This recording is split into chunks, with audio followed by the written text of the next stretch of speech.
Саламатсыздарма? Мен өзін тану пәнінің мұғалімі Абдуалиева Кларамын. Мен бүгін мұғалім үшін Padlet виртуалды тақтасын қолданудың мүмкіндігі туралы айтамын. Барлық идеяларды, сұрақтарды виртуалды тақтаға қоюға болады. Бұл бағдарлама арқылы оқушы жауаптарын талқылауға да болады. Сабақ соңында оқушылармен сабақта сауалнама немесе рефлексия да жүргізуге болады. Мысалы, оқушылардан сіз не үйрендіңіз, не түсіндіңіз деген сияқты сұрақтардан жауапты ала аласыз.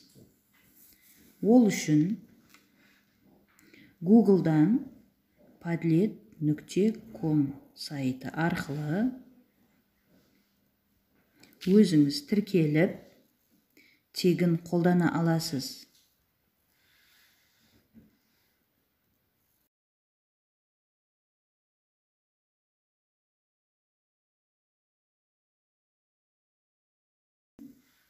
Біз Google арқылы кіреміз, және өзіміздің аккаунтымыз шығады. Әрі қарай Padlet тақтасын құрастырамыз. Біз өзіміз жерден, мысалы, өзімнің пәніме байланысты өзін танудан сұрақ жазамын балаларға.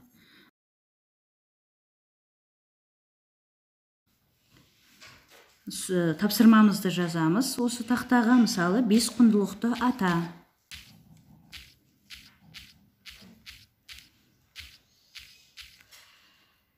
Әрі қарай басамыз. 5 құндылықты ата деп тапсырманы жазғаннан кейін жариялаймыз оны.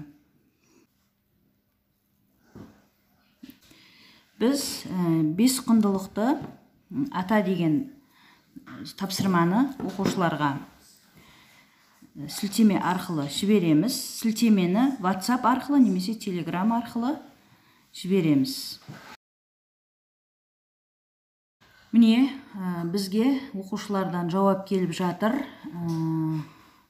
Бұл жерде Оразгүл бізге дұрыс жауап берді. 5 құндылықты: ақиқат, сүйіспеншілік, дұрыс әрекет, ішкі тыныштық және қиянат жасамау.